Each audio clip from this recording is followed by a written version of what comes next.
Hello mic on பண்ணு mic on பண்ணு சரியா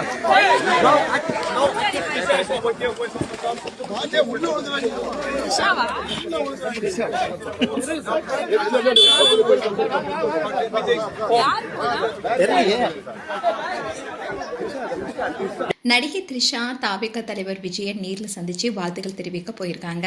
இந்த வீடியோ இப்போ சோசியல் மீடியால வைரல் ஆயிட்டு வருது. தமிழக சட்டப்பேரவை தேர்தல் வாக்கு எண்ணிக்கை இன்னைக்கு காலையில் தொடங்கி நடந்துட்டு வருது. வாக்கு எண்ணிக்கை தொடங்கியதுல இருந்தே 100க்கும் மேற்பட்ட தொகுதியில விஜயோடைய தாவேகா தொடர்ந்து முன்னிலை வகிச்சிட்டு வராங்க. இந்நிலையில தான் சென்னை நீலாங்கரையில இருக்கிற தாவேகா தலைவர் விஜய் வீட்டுக்கு நடிகை த்ரிஷா வந்திருக்காங்க. நடிகை த்ரிஷா அவங்களுடைய பிறந்தநாளான இன்னைக்கு அதிகாலை திருப்பதி கோவில்ல தரிசனம் செஞ்சாங்க. இதை தொடர்ந்து அவங்க தாவேகா தலைவர் விஜய் வீட்டுக்கு வந்திருக்காங்க. விஜயோடைய விவாகரத்துக்கு காரணமே த்ரிஷாவுடனான காதல் தான் சொல்லப்பட்ட நிலையில இப்போ த்ரிஷா விஜய் சந்திக்க வந்திருப்பது பெரும் பரபரப்பை ஏற்படுத்தியிருக்கு. நடிகை த்ரிஷா கோவில்ல இருக்கும்போது கூட பக்தர்கள் ஹாப்பி பர்த்டே மேடம்னு சொல்லியிருந்தாங்க.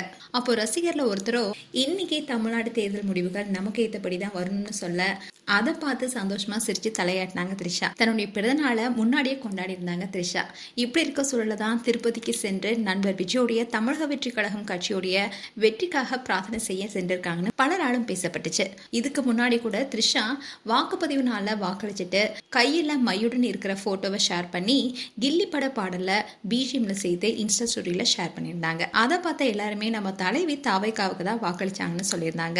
இப்படி தொடர்ந்து விஜய்க்கு சப்போர்ட்டா இருந்துட்டு வர த்ரிஷா எம்ஜிஆர் அண்ட் ஜெயலலிதா போல இவங்க உருவெடுப்பாங்கன்னு பலரும் பலவிதமான கருத்துக்களை சொல்லிட்டு வராங்க. மேலும் உங்களுடைய கருத்துக்களை கமெண்ட் செக்ஷன் சொல்லுங்க. இது போன்ற வீடியோஸை பார்க்க news Tamil kids channel subscribe பண்ணுங்க. மறக்காம நோட்டிபிகேஷன் பட்டனை கிளிக் பண்ணுங்க.